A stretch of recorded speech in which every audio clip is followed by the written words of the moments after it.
गुरु ब्रह्म महिमा अलेख शरण। नमस्कार दर्शक वृंद, आपण मानंकु आजिर राशिफल कार्यक्रम रे मु एस कुमार स्वागत जनाऊछि। प्रतिदिन निजर राशिफल जानिबा पई गुरुकृपा यूट्यूब चैनल को सब्सक्राइब करंतु और पाखरे थिबा बेल आइकन को प्रेस करी ऑल नोटिफिकेशन ऑन करी दियंतु, जहा फल रे आमे जेते बेले वीडियो अपलोड करिवो प्रथमे आपण वीडियो देखि पारिबे। आमर यही वीडियो रे आपण संपूर्ण पंचांग सहित मेष ठारू मीन पर्यंत 12 गोटी राशिर राशिफल विषय रे जानि पारिबे। वीडियो को दयाकरी शेष पर्यंत देखंतु। वीडियोटी भल लागिथिले वीडियो को लाइक करंतु एवं आपणक प्रियजन पाखु शेयर करी जणांतु। एबे आसंतु जानिबा आज दिनर संपूर्ण पंचांग विषय। आज 2025 मसीहा अगस्ट मास 7 तारिख गुरुवार, दिल्ली स्वराब्द सन 1432 साल, स्वाधीन भारताब्द 78 वर्ष, महिमाद 198 वर्ष, उत्कल गजपति श्री श्री गजपति दिव्यसिंहदेव महाराजांकर 68 अंक, सौरस्व श्रावण मास 23 दिन, चांद्रमते श्रावण शुक्ल पक्ष त्रयोदशी तिथि दिवा 2 घंटा पर्यंत। आजिर सूर्योदय विरजा क्षेत्र को 5 घंटा 26 मिनिट, कर्कट लग्न 3 दंड 46 लिता गते उदय। आजिर सूर्यास्त विरजा क्षेत्र को 6 घंटा 15 मिनिट, मकर लग्न 3 दंड 8 लिता गते अस्त। आज धनुचंद्र रात्रि 8 घंटा 33 मिनिट पर्यंत, एहा परे मकर चंद्र पूर्वाषाढ़ा नक्षत्र दिवा 2 घंटा 18 मिनिट पर्यंत। आज जन्मित शिशुर धनु राशि क्षत्रिय वर्ण नरगण, रात्रि 8 घंटा 33 मिनिट गते मकर राशि शूद्र वर्ण नरगण। आज मृत व्यक्तिर दिवा 2 घंटा 18 मिनिट गते एक पाद पुष्कर दोष। निषिद्ध खाद्य आज बाईगण भोजन निषेध अटे। दिवा 2 घंटा गते बीरी भोजन निषेध अटे। आजिर अमृत जोग रात्रि 12 घंटा 53 मिनिट गते शेष रात्रि 3 घंटा 35 मिनिट मध्य। आजिर महेंद्र जोग प्रातरु दिवा 7 घंटा 10 मिनिट मध्य एवं दिवा 11 घंटा 12 मिनिट गते 1 घंटा 8 मिनिट मध्य। आजिर काल बेला एवं बार बेला दिवा 2 घंटा 16 मिनिट गते अपराह्न 6 घंटा 15 मिनिट मध्य। आजिर काल रात्रि रात्रि 11 घंटा 52 मिनिट गते 1 घंटा 14 मिनिट मध्य। आजिर राहु काल मध्याह्न 1 घंटा 30 मिनिट ठारू अपराह्न 3 घंटा मध्य।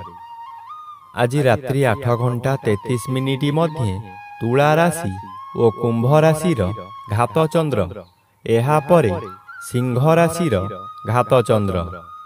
घात नक्षत्र नाही, घात तिथि नाही। तुला राशि और कुंभ राशिर घात बार।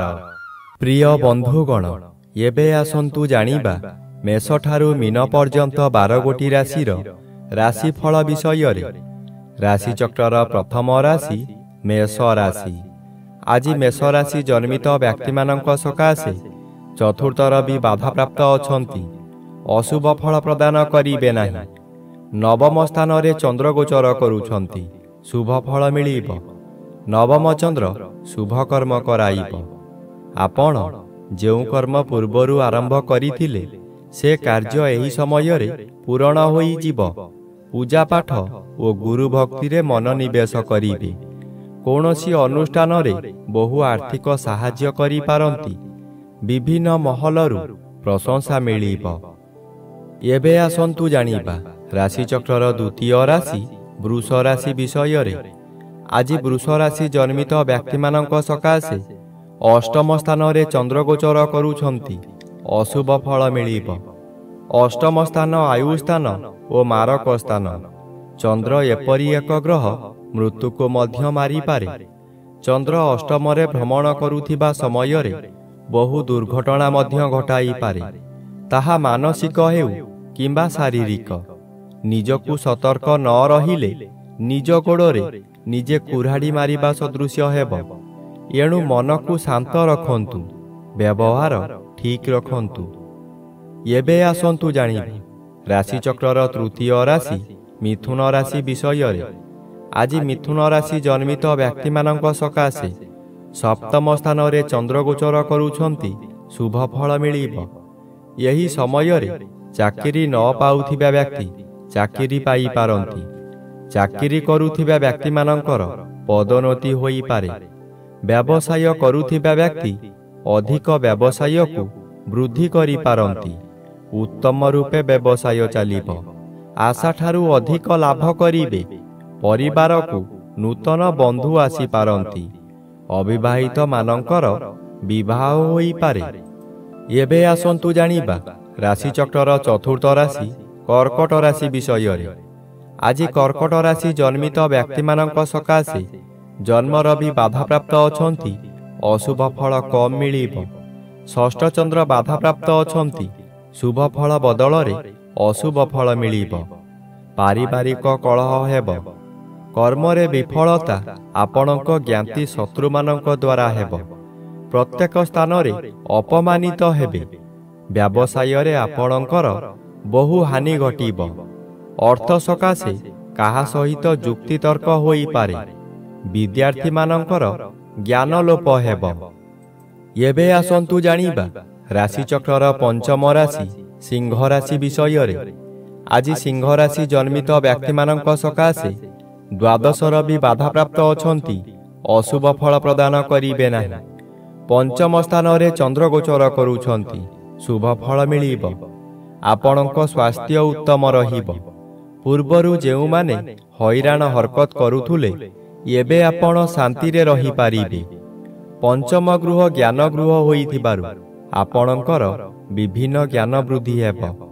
ଆପଣଙ୍କ ଉପସ୍ଥିତ ଜ୍ଞାନ ବଳରେ ବହୁ ବଡ଼ ବଡ଼ ବିପଦରୁ ମୁକୁଳି ଯିବେ।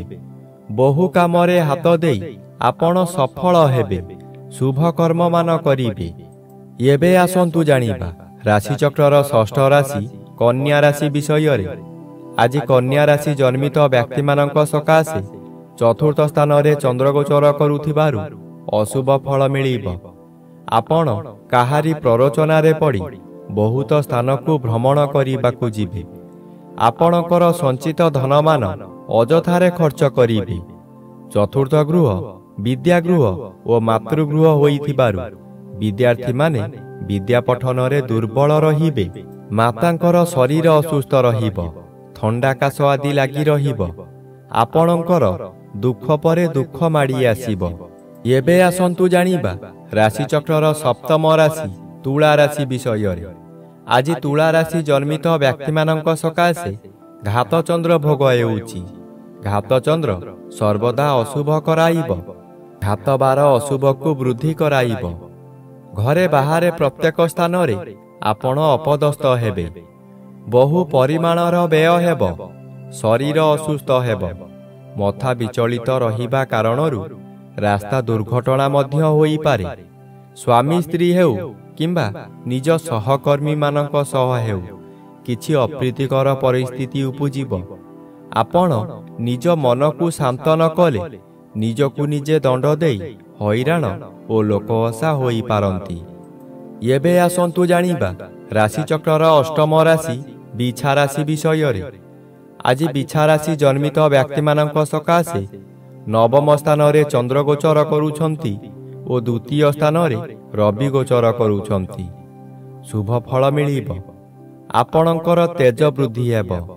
ଆପଣଙ୍କ ଚାହାଣୀରେ ଶତ୍ରୁମାନଙ୍କୁ ମିତ୍ର କରି ଆପଣଙ୍କ କାର୍ଯ୍ୟରେ ଲଗାଇବେ।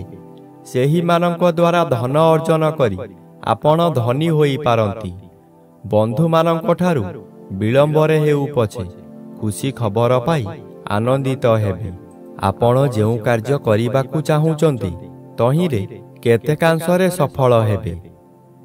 ଏବେ ଆସନ୍ତୁ ଜାଣିବା ରାଶିଚକ୍ରର ନବମ ରାଶି ଧନୁ ରାଶି ବିଷୟରେ। ଆଜି ଧନୁ ରାଶି ଜନ୍ମିତ ବ୍ୟକ୍ତିମାନଙ୍କ ସକାଶେ ଅଷ୍ଟମର ବି ବାଧାପ୍ରାପ୍ତ ଅଛନ୍ତି। ଅଶୁଭ ଫଳ କମ୍ ମିଳିବ। ଶ୍ରୀଚନ୍ଦ୍ର ଗୋଚର କରୁଥିବାରୁ କେତେକାଂଶରେ ଶୁଭ ଫଳ ମିଳିବ। ଘରକୁ କୌଣସି ଅତିଥି ଆଗମନ କରିପାରନ୍ତି। ଗୃହରେ ଖାଇବା ଧୁମଧାମ ହେବ। ନୂତନ ବସ୍ତ୍ର ଆଭୂଷଣ ବ୍ୟବହାର କରିବେ। ଯଦି କୌଣସି ସ୍ଥାନକୁ ଯାତ୍ରା କରିବାର ଅଛି ସ୍ଥଗିତ ରଖନ୍ତୁ। ପଶୁ କ୍ରୟ ବିକ୍ରୟ କରନ୍ତୁ ନାହିଁ। ଖରିଦ କରିଥିବା ପଶୁ ନଷ୍ଟ ହୋଇଯାଇପାରେ। ଆଜି ଗଣ୍ଡଗୋଳ କାର୍ଯ୍ୟଠାରୁ ଦୂରେଇ ରୁହନ୍ତୁ। ଏବେ ଆସନ୍ତୁ ଜାଣିବା ରାଶିଚକ୍ରର ଦଶମ ରାଶି ମକର ରାଶି ବିଷୟରେ। ଆଜି ମକର ରାଶି ଜନ୍ମିତ ବ୍ୟକ୍ତିମାନଙ୍କ ସକାଶେ ଦ୍ୱାଦଶ ସ୍ଥାନରେ ଚନ୍ଦ୍ରଗୋଚର କରୁଛନ୍ତି। ଦ୍ୱାଦଶ ଚନ୍ଦ୍ର ସର୍ବଦା ଅଶୁଭ କରାଇବ। ମନରେ ଗ୍ଲାନି ବଢ଼ିଯିବ। ଆୟ କମିଯିବ। ଋଣ କାରବାରରେ ହାନି ଘଟିବ। ଅଯଥାରେ ବହୁ ସ୍ଥାନକୁ ଗମନ କରିବେ। ବହୁ ଅର୍ଥ ହାନି ହେବ। ପରିବାରରେ କଳହ ହେବ। ହାତ ପାଆନ୍ତାରେ ଥିବା ଅର୍ଥ ହାତରୁ ଖସିଯିବ। ଦ୍ୱାଦଶ ଚନ୍ଦ୍ର ଆପଣଙ୍କୁ ଅନ୍ଧ ଭଳି କାର୍ଯ୍ୟ କରାଇବ। ଆପଣ କାହାରି ଭଲ ଉପଦେଶକୁ ଗ୍ରହଣ ନ କରି ବିପଦରେ ପଡ଼ିବେ। ଏବେ ଆସନ୍ତୁ ଜାଣିବା ରାଶିଚକ୍ରର ଏକାଦଶ ରାଶି କୁମ୍ଭ ରାଶି ବିଷୟରେ। ଆଜି କୁମ୍ଭ ରାଶି ଜନ୍ମିତ ବ୍ୟକ୍ତିମାନଙ୍କ ସକାଶେ ଘାତଚନ୍ଦ୍ର ଓ ଘାତବାର ଭୋଗ ହେଉଥିବାରୁ ଅଶୁଭ ଫଳ ମିଳିବ। ଯାନବାହନ ଦୁର୍ଘଟଣା ହୋଇପାରେ।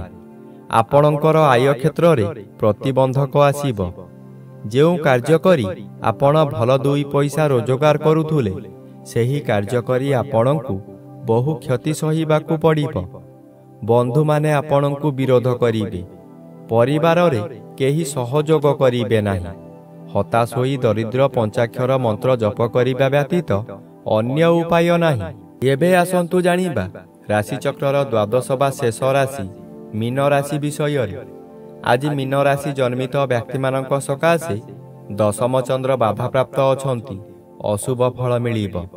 କର୍ମକ୍ଷେତ୍ରରେ ଅପଯଶ ଅପମାନ ମିଳିବ। ଦୁର୍ନାମ ଆପଣଙ୍କର ପିଛା ଛାଡ଼ିବ ନାହିଁ। ସଫଳତା ପାଉଥିବା କାର୍ଯ୍ୟରୁ ବିଫଳତା ମିଳିବ। ଆପଣଙ୍କର ଇଚ୍ଛା ପୂରଣ ହେବ ନାହିଁ। ଆପଣ ଯାହା ସହଜ ବୋଲି ଭାବୁଥିଲେ ତାହା ବହୁ କଷ୍ଟକର ହେବ।